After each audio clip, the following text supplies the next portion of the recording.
নমস্কার, সুস্বাগতম। আপনারা দেখছেন জুডোস ধামাকার নতুন পর্ব। সাথে আছি আমি জুডো। সরলাক্ষ হোমস নামে একটি যে ছবি আসছে তা আপনারা সকলেই জানেন। সেই ছবির টিজার মুক্তি পেয়েছে, সেই টিজার নিয়েই আমার আজকের ভিডিও। ঋষভ বসু অভিনয় করেছেন সরলাক্ষ হোমসের ভূমিকায়, শার্লক হোমসের বাঙালি ভার্সন, এবং ওয়াটসনের বাঙালি ভার্সনের ভূমিকা অভিনয় করেছেন Arnab Mukhopadhyay. The hound of the Baskervilles এই উপন্যাস অবলম্বনে এই ছবিটি পরিচালনা করছেন সায়ন্তন ঘোষাল এবং প্রডিউসার হলেন এসকে মুভিজ। সায়ন্তন ঘোষাল এবং এসকে মুভিজের সাম্প্রতিক ছবি গত সপ্তাহে মুক্তি পেয়েছে, রবীন্দ্র কাব্য রহস্য। তাই এইবারে শার্লক হোমস। তবে শুরুতেই ছবির নাম নিয়ে একটা কথা। সরলাক্ষ হোম নামে একটি চরিত্র মজা করে তৈরি করেছিলেন পরশুরাম, মানে রাজশেখর বসু।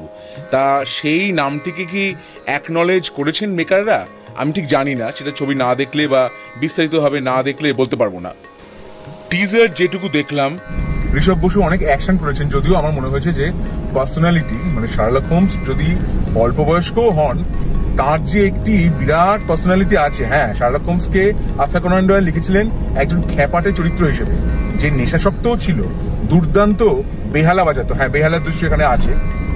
আমার যেটা মনে হয়েছে যে বেনেডিক্ট কাম্বারব্যাচের অভিনীত যে বিবিসির যে সিরিজ, সেইটি মূল ইন্সপিরেশন এই ছবিটির। এমনকি মাফলারটাও পড়েছেন ঋষভ বসু, একটি দৃশ্যে দেখলাম ঠিক সেইভাবে বেনেডিক্টের মতো করে। বেনেডিক্ট তো আবার ডক্টর স্ট্রেঞ্জ রূপেও অতি খ্যাত। এইবারে এই কেসটি সম্বন্ধে বলতে এসেছেন গৌরব চক্রবর্তী। তিনি ডার্টমুর ডেভনশায়ারের বাস্কারভিল জমিদারির উত্তরসূরি বলে নিজের পরিচয় দিচ্ছেন।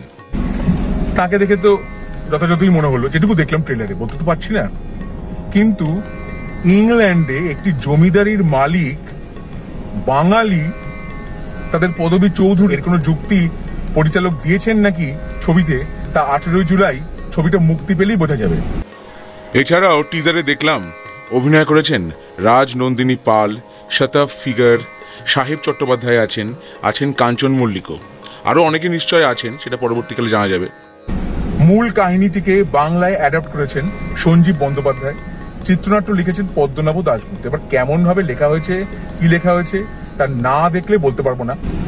নিশাচরী বিভীষিকা নামে হেমেন্দ্র কুমার রায় দ্য হাউন্ড অফ দ্য বাস্কারভিলস অবলম্বনে একটি অসাধারণ উপন্যাস লিখেছিলেন। হাউন্ড অফ দ্য বাস্কারভিলস অবলম্বনে 1951 সালে অজয়কর একটি চলচ্চিত্র পরিচালনা করেছিলেন, যার নাম ছিল জিঘাংসা। একদম হলিউডের স্ট্যান্ডার্ডের। 51 সালে অজয়করের পরিচালনায়, যেখানে অভিনয় করেছিলেন ধীরাজ ভট্টাচার্য, বিকাশ রায়, আরো অনেকে। যদি আপনারা দেখে না থাকেন, ইউটিউবে আছে, দেখে নিতে পারেন। অসাধারণ ছবি। আবার সেই একই কাহিনী অবলম্বনে পরবর্তীকালে হেমন্ত মুখোপাধ্যায় প্রডিউস করেছিলেন ক্লাসিক হিন্দি ছবি 20 সাল বাদ। সেইটাও অসাধারণ মেকিং। এবার সেইগুলো দেখেছি। হলিউডে দ্য হাউন্ড অফ দ্য বাস্কারভিলস দেখেছি, সাম্প্রতিককালে শার্লক সিরিজের দেখেছি দ্য হাউন্ড অফ দ্য বাস্কারভিলস। এবার এটা কেমন লাগবে এতগুলো দেখবার পরে এবং পড়বার পরে? বিভিন্ন ভার্সন পড়েছি, কমিক্স যে ভার্সন আছে, গ্রাফিক নভেল, সেগুলোও পড়েছি।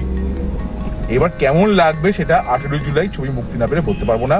ছবিটি মুক্তি পেলে আমি দেখে অবশ্যই আমার রিভিউ আপনাদের সঙ্গে শেয়ার করবো। তবে হ্যাঁ, সাহিত্য নির্ভর যে ছবি হচ্ছে সেটা দেখে ভালো লাগলো। এই ট্রেন্ডটা এখন শুরু হয়েছে বাংলাতে, ভালো।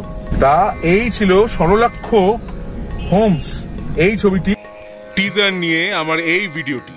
আমার ভিডিও যদি আপনাদের ভালো লেগে থাকে তাহলে অবশ্যই লাইক করুন, শেয়ার করুন, সাবস্ক্রাইব করুন আমার চ্যানেল, এবং আমার ফেসবুক পেজ জুডোস ধামাকা, সেটাকে লাইক করুন, ফলো করুন। পরের পর্বে ফিরছি নতুন কোনো চমক নিয়ে, নতুন কোনো ধামাকা নিয়ে। হ্যাস্টালা ভিস্টা, জুডোস ধামাকা, লেটস ডু দ্য ধামাকা।